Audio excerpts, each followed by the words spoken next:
Cenerentola by Giambattista Basile. In the sea of malice, envy frequently gets out of her depth, and while she is expecting to see another drowned, she is either drowned herself or is dashed against a rock, as happened to some envious girls about whom I will tell you a story. There once lived a prince who was a widower. He had an only daughter, so dear to him that he saw with no other eyes than hers, and he kept a governess for her, who taught her chain work and knitting, and to make point lace, and showed her such affection as no words can tell. But she was very lonely, and many a time she said to the governess, "Oh, that you had been my mother, you who show me such kindness and love." And she said this so often that at last the governess, having a bee put into her bonnet, said to her one day, "If you will do as this foolish head of mine advises, I shall be mother to you, and you will be as dear to me as the apple of my eye." She was going to say more when Cenerentola, for that was the name of the princess, said, "Pardon me if I stop the word upon your tongue. I know you wish me well, therefore hush, enough. Only show me the way.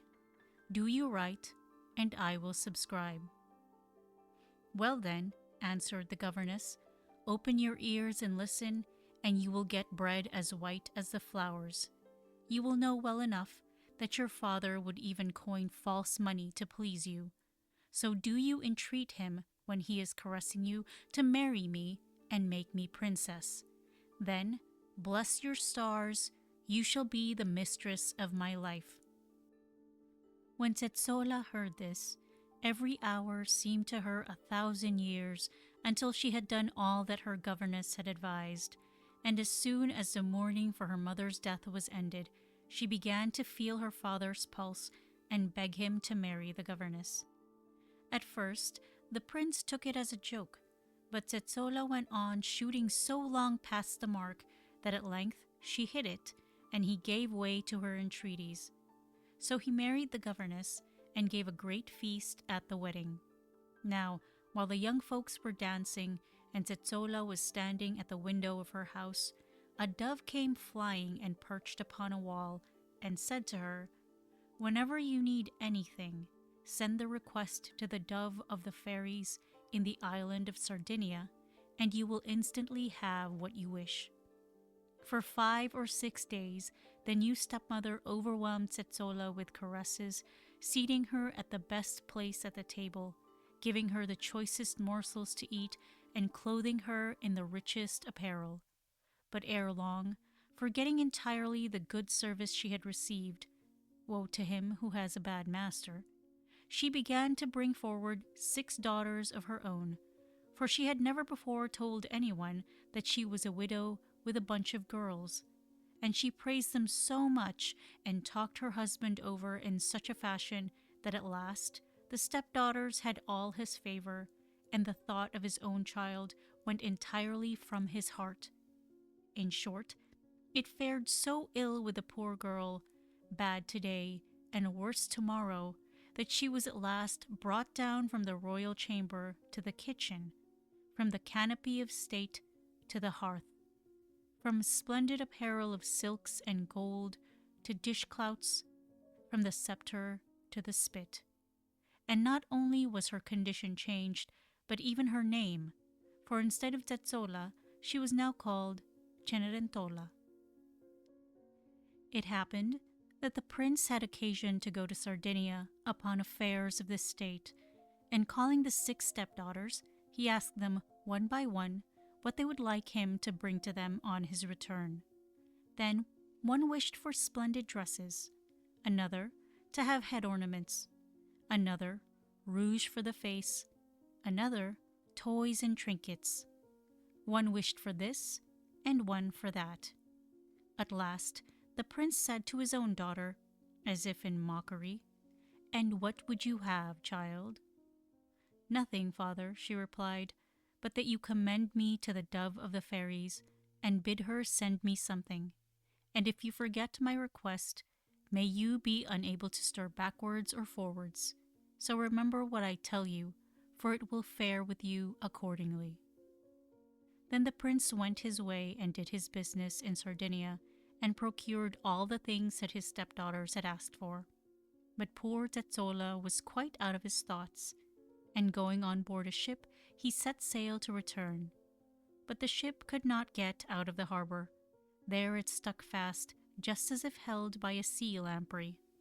The captain of the ship, who was almost in despair and fairly tired out, laid himself down to sleep, and in his dream he saw a fairy who said to him, "Know you the reason why you cannot work the ship out of port? It is because the prince, who is on board with you, has broken his promise to his daughter, remembering every one except his own child." Then the captain awoke and told his dream to the prince, who in shame and confusion at the breach of his promise went to the grotto of the fairies, and commending his daughter to them, asked them to send her something. And behold, there stepped forth from the grotto a beautiful maiden, who told him that she thanked his daughter for her kind remembrances, and bade him tell her to be merry and of good heart out of love to her. And thereupon she gave him a date tree, a hoe, a little bucket all of gold, and a silken napkin, adding that the one was to hoe with, and the other to water the plant. The prince, marveling at this present, took leave of the fairy and returned to his own country. And when he had given his stepdaughters all the things they had desired, he at last gave his own daughter the gift which the fairy had sent her. Then Zezzola, out of her wits with joy, took the date tree and planted it in a pretty flower pot, hoed the earth around it, watered it, and wiped its leaves morning and evening with the silken napkin. In a few days it had grown as tall as a woman, and out of it came a fairy who said to Zezzola, "What do you wish for?" And Zezzola replied that she wished sometimes to leave the house without her sister's knowledge. The fairy answered, "Whenever you desire this, come to the flower pot and say, 'My little date tree, my golden tree, with a golden hoe have I hoed thee, with a golden can I have watered thee, with a silken cloth I have wiped thee dry. Now strip thee and dress me speedily.' And when you wish to undress, change the last words and say, 'Strip me and dress thee.'"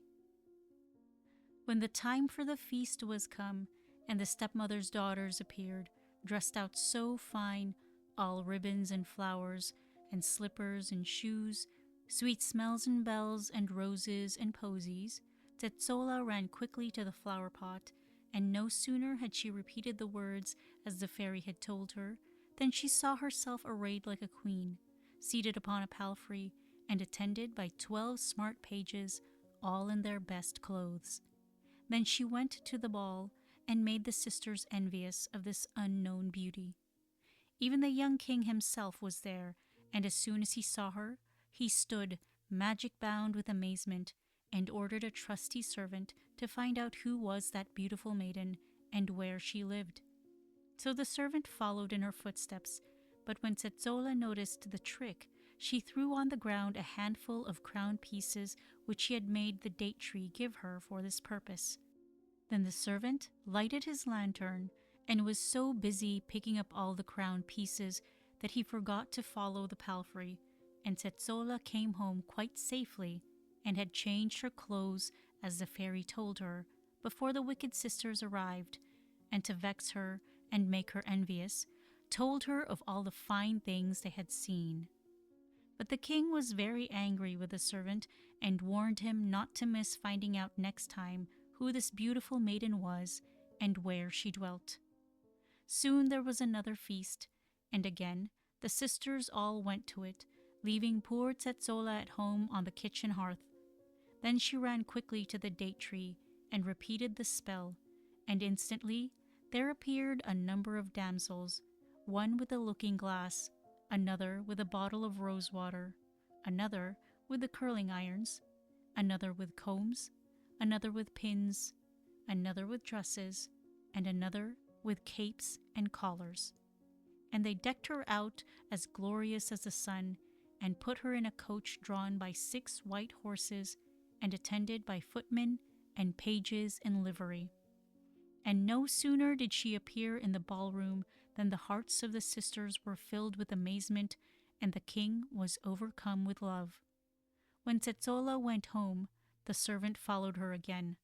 But so that she should not be caught, she threw down a handful of pearls and jewels, and the good fellow, seeing that they were not things to lose, stayed to pick them up.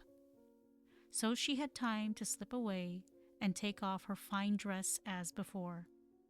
Meanwhile, the servant had returned slowly to the king, who cried out when he saw him, "By the souls of my ancestors, if you do not find out who she is, you shall have such a thrashing as was never before heard of, and as many kicks as you have hairs in your beard." When the next feast was held, and the sisters were safely out of the house, Cenerentola went to the date tree, and once again repeated the spell. In an instant she found herself splendidly arrayed and seated in a coach of gold, with ever so many servants around her, so that she looked just like a queen. Again the sisters were beside themselves with envy, but this time, when she left the ballroom, the king's servant kept close to the coach. Cenerentola, seeing that the man was ever running by her side, cried, "Coachman, drive on quickly," and in a trice the coach set off at such a rattling pace that she lost one of her slippers, the prettiest thing that ever was seen. The servant, being unable to catch the coach, which flew like a bird, picked up the slipper, and carrying it to the king told him all that happened. Whereupon the king, taking it in his hand, said, "If the basement indeed is so beautiful, what must the building be? You who until now were the prison of a white foot are now the fetter of an unhappy heart." Then he made a proclamation that all the women in the country should come to a banquet, for which the most splendid provision was made of pies and pastries, and stews and ragouts, macaroni and sweetmeats, enough to feed a whole army. And when all the women were assembled, noble and ignoble, rich and poor, beautiful and ugly, the king tried the slipper on each one of the guests to see whom it should fit to a hair, and thus be able to discover by the help of the slipper the maiden of whom he was in search. But not one foot could he find to fit it. So he examined them closely whether indeed every one was there, and the prince confessed that he had left one daughter behind. "But," said he, "she is always on the hearth, and is such a graceless simpleton that she is unworthy to sit and eat at your table." But the king said, "Let her be the very first on the list, for so I will." So the guests departed. The very next day they assembled again, and with the wicked sisters came Cenerentola. When the king saw her, he had suspicions, but said nothing. And after the feast came the trial of the slipper, which, as soon as ever it approached Cenerenola's foot, it darted onto it of its own accord, like iron flies to the magnet. Seeing this, the king ran to her and took her in his arms, and seating her under the royal canopy, he set the crown upon her head, whereupon all made their obeisance and homage to her as their queen. When the wicked sisters saw this, they were full of venom and rage, and not having patience to look upon the object of their hatred, they slipped quietly away on tiptoe, and went home to their mother, confessing, in spite of themselves, that he is a madman who resists the stars.